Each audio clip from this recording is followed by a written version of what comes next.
나는 손자 돌잔치가 끝난 지 며칠 뒤 아들 내외에게서 부탁을 받았을 때 분명히 거절하려 했다. 아들은 회사원이고 며느리는 3교대 간호사였다. 스케줄이 뒤죽박죽이라는 건 알고 있었지만 그게 내 책임은 아니었다. 그런데 며느리가 떨리는 목소리로 말을 꺼냈다. 어머니, 복직해야 해서요. 하준이 좀 봐주시면 안 될까요? 나는 솔직하게 내 상황을 말했다. 난 이제 체력이 안 돼.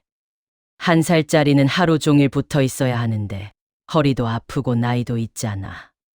그랬더니 며느리가 더 간절한 목소리로 말했다. 어린이집 대기 걸어놨어요. 어머니밖에 없어요. 제발 부탁드려요. 결국 나는 어린이집 자리 나올 때까지만이라는 조건으로 고개를 끄덕이고 말았다. 그날부터 내 하루는 완전히 사라졌다. 매일 아침 하준이가 오면 분유를 타고 기저귀를 갈고 낮잠을 재우고 울음을 달래는 일이 반복됐다. 이유식을 먹이고 산책을 시키고 또 기저귀를 갈았다. 하준이는 이제 막 걷기 시작했는데 넘어질까봐 하루 종일 쫓아다녀야 했다. 허리를 하루에 10번도 넘게 구부렸다. 펴지는 시간도 없이 계속 아이를 안고 달래고 따라다니다 보면 내 시간 같은 건 존재하지 않았다. 내 노후도 어디론가 사라져버린 것 같았다. 간호사인 며느리는 육아에 대한 기준이 아주 높고 정확했다. 이유식 입자 크기부터 낮잠 시간, 분유 그램 수까지 세세하게 지시했다. 특히 스크린은 1초도 보여주면 안 된다고 단호하게 말했다.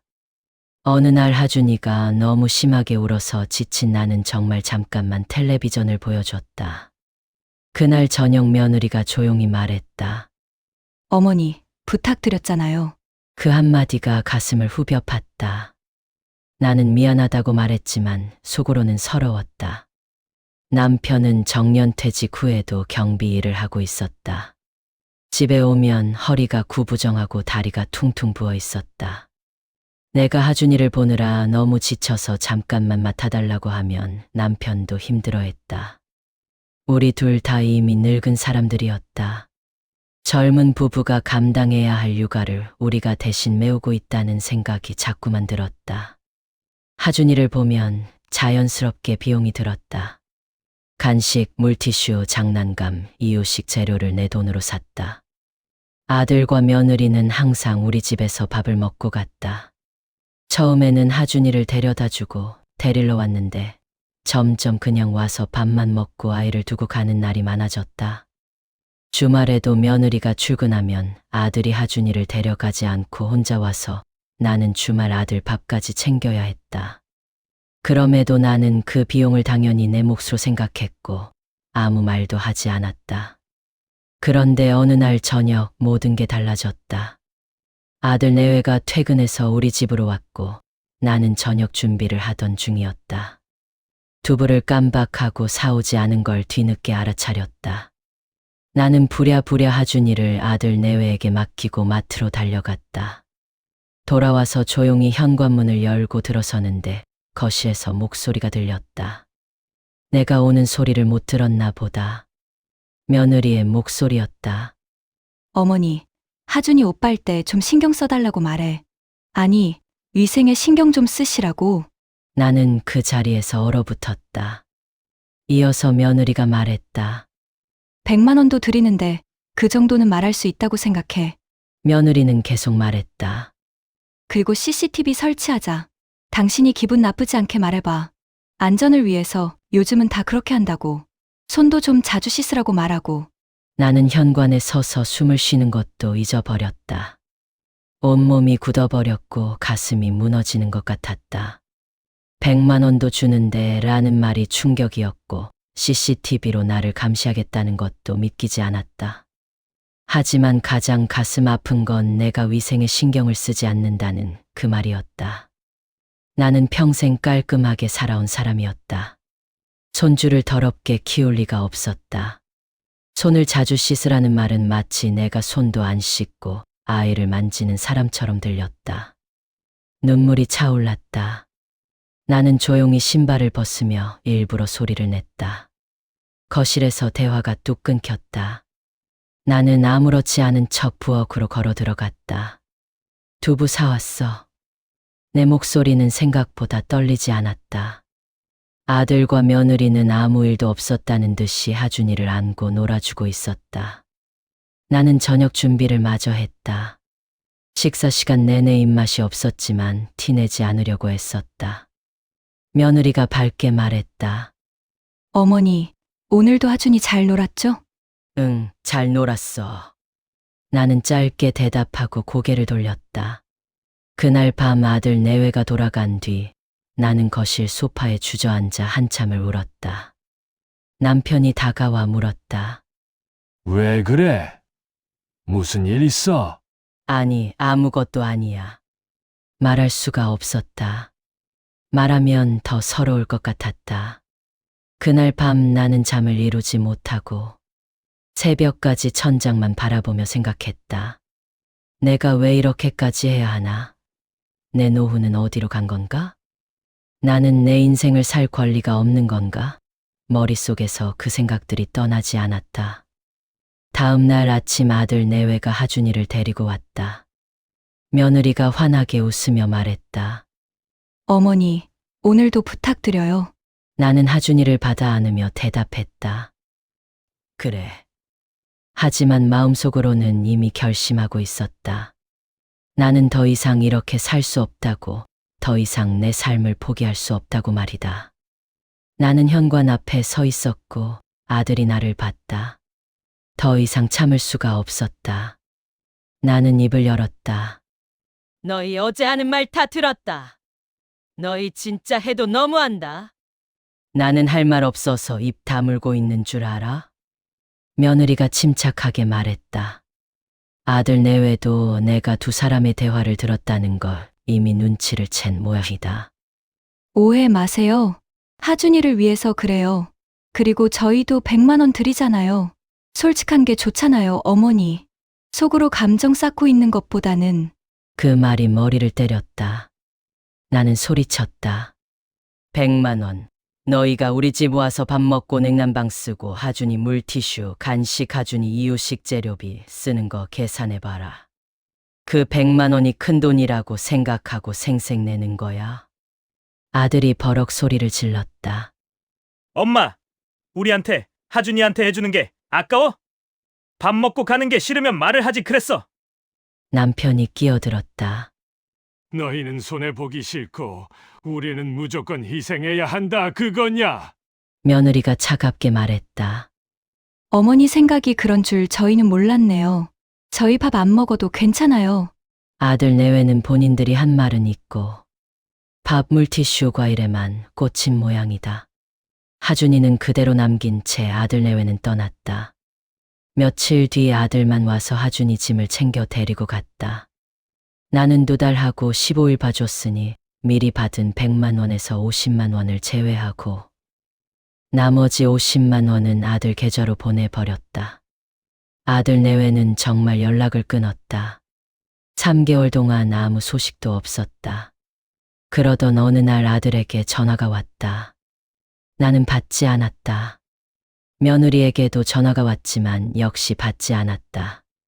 급한 일이면 문자를 하겠지 생각했다. 남편에게도 전화가 왔다는데 남편도 받지 않았다고 했다. 딱히 할 일도 없는 주말이었다. 나는 늦음하게 일어나서 남편과 아침 겸 점심을 먹고 있었다. 그때 초인종 소리가 들렸다. 문을 열자 며느리와 아들이 하준이를 안고 서 있었다. 그리고 아들이 먼저 입을 열었다. 어머니, 아버지, 정말 죄송합니다. 그동안 처갓집에 맡겼는데 아파트 복도에 아들 목소리가 울렸다. 그래서 일단 들어와서 이야기를 하라고 했다. 어머니, 친정엄마가 하준이 그동안 봐주셨는데 엄마가 며느리가 떨리는 목소리로 말했다. 친정엄마가 했다는 말은 내가 하고 싶었지만 차마 하지 못했던 말들과 똑같았다. 네가 낳았으면 네가 키워라. 돈 몇 푼 준다고 갑질하냐. 데리고 가라. 너희 요구 너무 많다. 아들이 떨리는 목소리로 말했다. 아버지, 처가에 하준이를 맡기고 너무 힘들었어요. 요구가 점점 늘고 하준이를 미끼처럼 사용하고 돈도 2배로 달라 하고 저녁 5시만 돼도 빨리 안 오냐, 빨리 데려가라. 저녁 식사도 저희가 자주 사드려야 했고요. 그리고 저희를 계속 몰아붙였어요. 그리고 고개를 숙이며 말했다. 어머니 아버지는 단 한 번도 그런 요구 하신 적 없는데 저는 그걸 당연하게 여겼어요. 아들 내외는 철저히 준비를 하고 온 듯했다. 최대한 불쌍하게 보이기로. 남편이 무겁게 말했다. 부모라고 다 같은 부모가 아니다. 주는 부모가 있고, 받기만 하는 부모가 있고, 희생하는 부모가 있고, 자식의 희생을 요구하는 부모도, 책임을 회피하는 부모도 있다. 아들은 고개를 숙였다. 남편은 알았으니 가보라고 했고 아이들을 보냈다. 아이들이 가고 한동안 침묵이 흘렀다. 남편이 나를 보며 말했다. 아이들을 볼 사람은 당신이야. 아까 자리에서 당신이 싫다고 하면 애들은 당신을 원망할 거야. 그래서 보냈어. 당신이 싫다고 하면 내가 악역을 맡을게. 하준이 보는 거 힘들어서 내가 안 된다고 할게. 아이들이 괘씸해도 하준이 봐주겠다고 하면 당신이 전화해. 나는 한참을 생각했다. 그리고 전화기를 들었다. 그 이후 며느리는 서서히 달라졌다. 말투도 태도도 눈빛도 변했다. 어머니, 제가 할게요. 어머니, 힘드셨어요? 어머니, 허리 괜찮으세요? 이제는 육아를 맡기려 하지 않고 내 일정을 먼저 물었다. 우리를 먼저 배려했다. 진정에서의 3개월이 그녀를 완전히 바꿔놓은 것이었다. 하준이를 데리러 올 때마다 며느리는 내 손을 잡고 말했다. 어머니 감사합니다. 어머니 힘드시죠? 이거 영양제. 그리고 또 다음 날은 저 이제 진짜 알아요. 제가 뭘 잘못했는지. 어머님은 제게 바라는 게 돈이 아니라 마음인 것도. 또 어느 날은 며느리가 설거지를 하다가 돌아서서 말했다. 어머니, 저 이제 딸처럼 대해도 되죠? 나는 웃으며 대답했다. 응, 아니야. 딸 같은 며느리는 없어요. 며느리는 어머님은 티세요? 무슨 말인지 몰라 티가 뭐야? 라고 물었다. 며느리는 웃으면서 혈액형으로 성격을 판단하잖아요.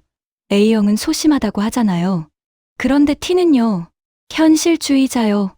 마음에 없는 소리 안 하고 너무 솔직한 그걸 T라고 해요. 나는 웃었다. 맞네, 나 티야. 흐흐. 맘에 없는 말 못해. 그럼 어떤 며느리를 원하세요? 라고 물었다. 그냥 너는 너답게 살아. 그러다 안 맞으면 서로 맞춰가는 거고. 어떤 사람한테 하나부터 10까지 모두 맞춰가다 살다 보면 너를 잃게 돼.